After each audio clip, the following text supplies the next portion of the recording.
Hello friends, আজকের ভিডিওতে আমি দেখাবো বিকাশের বিজনেস ড্যাশবোর্ড ব্যবহার করে আপনি কিভাবে পেমেন্ট নেবেন।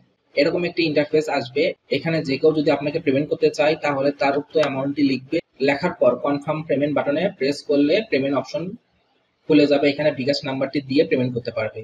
এর জন্য করে কোনো অ্যাপ্লিকেশনের প্রয়োজন হবে না। তাহলে চলেন এই অপশনটি আমি কিভাবে পাইলাম এবং কিভাবে ব্যবহার করতে পারবো এই নিয়ে আজকের ভিডিওটি। তাহলে ভিডিওটি শুরু করি। সর্বপ্রথম আমি গুগল ক্রোম ব্রাউজার ওপেন করার পর অ্যাড্রেস বারে টাইপ করব business.bikash.com/signin অথবা শুধুমাত্র business.bikash.com এটার ভিতরে প্রবেশ করতে পারেন। যখন আপনি business.bikash.com এ প্রবেশ করবেন তখন আপনাকে সাইন ইন করে নিতে হবে। আর যদি আপনাদের অ্যাকাউন্ট না থাকে তাহলে সাইন আপ করবেন। সাইন আপ কিভাবে করতে হয় এটা নিয়ে যদি জানতে চান তাহলে ভিডিওর কমেন্ট বক্সে কমেন্ট করবেন, তাহলে আমি এই নিয়ে একটি ডেডিকেটেড ভিডিও তৈরি করব। আমার অ্যাকাউন্ট আছে তাই আমি সাইন ইন করতেছি। এখানে আমি আমার বিকাশ মার্চেন্ট নাম্বারটি দিয়ে পাসওয়ার্ড দিয়ে লগ ইন করব।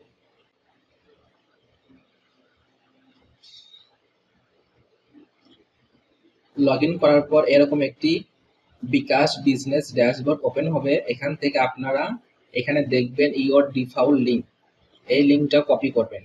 এছাড়াও আপনি আরো লিঙ্ক জেনারেট করতে পারেন। এই নিয়ে যদি ভিডিও চান তাহলে অবশ্যই কমেন্ট করবেন। আমি লিঙ্কটা কপি করার পর নতুন একটা ট্যাবে ওপেন করতেছি। করার পর যদি এই লিঙ্কটা পেস্ট করি তাহলে ভিডিও শুরুতে যেরকম আমি দেখাইছি এরকম একটি ড্যাশবোর্ড পেমেন্টের ওপেন হবে।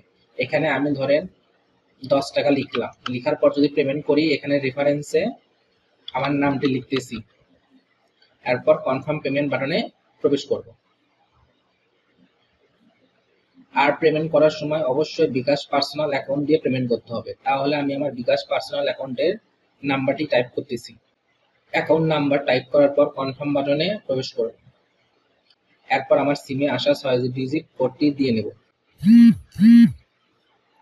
স্ক্রিনে দেখতে পাচ্ছেন আমার সিমে একটি কোড আসলো 6 ডিজিটের, এটা আমি টাইপ করব।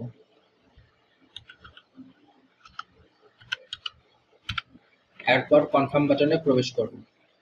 এরপর আমাকে বিকাশের পিন নাম্বারটি দিয়ে নিতে হবে। বিকাশ পিন নাম্বার দেওয়ার পর কনফার্ম বাটনে প্রেস করলে আমার পেমেন্টটি কমপ্লিট হবে।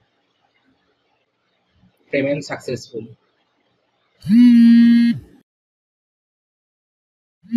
দেখেন উপরে লেখা আসলো মেক পেমেন্ট, আর আমার অ্যাকাউন্টে টাকাও জমা হইলো 10 টাকা, পেমেন্ট সোর্স বিকাশ।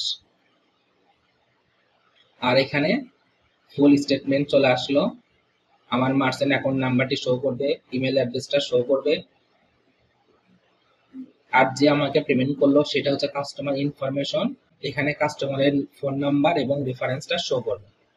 আর ডান পাশে শো করবে কত তারিখে আমি টাকাটা দিয়ে পাঠাইলাম। আর নিচে পেমেন্ট ইনফরমেশনে দেখতে পারবেন স্ট্যাটাস পেইড, ট্রানজাকশন আইডি থাকবে আর ইনভয়েস নাম্বারটি থাকবে। নিচের দিকে যদি স্ক্রল ডাউন করি আমি কত টাকা পেমেন্ট করলাম এটাও দেখতে পারবো। চাইলে আমি প্রিন্ট করে নিতে পারবো। এই লিঙ্কটি আপনারা কেন নেবেন? আপনারা যদি কোনো ফেসবুকের মাধ্যমে কোনো বিজনেস পরিচালনা করেন, আপনার পেমেন্ট গ্রহণ করতে হয়, তাহলে অবশ্যই বিকাশ বিজনেস ড্যাশবোর্ড এখানে একটি অ্যাকাউন্ট ক্রিয়েট করে নেবেন। তাহলে আপনারা খুব সহজে পেমেন্ট নিতে পারবেন। পেমেন্টে জমা হয়েছে কিনা এটা দেখার জন্য করে আপনি বিকাশ বিজনেস ড্যাশবোর্ড ওপেন করবেন। দেখেন পূর্বে ব্যালেন্স ছিল 1 টাকা 42 পয়সা। এবার যদি আমি রিফ্রেশ বাটনে ক্লিক করি তাহলে 11 টাকা 42 পয়সা শো করতেছে। এই টাকাটা আপনি বিকাশ মার্চেন্ট অ্যাপ্লিকেশনেও দেখতে পারবেন। তাহলে চলেন এবার ফোন থেকে দেখা যাক। মার্চেন্ট অ্যাপে আমি প্রবেশ করতেছি। মার্চেন্ট অ্যাপ্লিকেশনে লগ ইন হওয়ার পর এখানে দেখেন পেমেন্ট এসেছে 7টা 20 মিনিটে 10 টাকা। ব্যালেন্সটি যদি আমি চেক করি তাহলে ওইটাই দেখাবে 11 টাকা 42 পয়সা। এভাবে আপনারা খুব সহজে বিকাশ অ্যাপ্লিকেশন ব্যবহার না করে পেমেন্ট লিঙ্ক জেনারেট করে আপনারা পেমেন্ট নিতে পারবেন। এরকম যদি ভিডিও আরো পেতে চান তাহলে চ্যানেলটি সাবস্ক্রাইব করে পাশেই থাকবেন। Thank you for watching this video.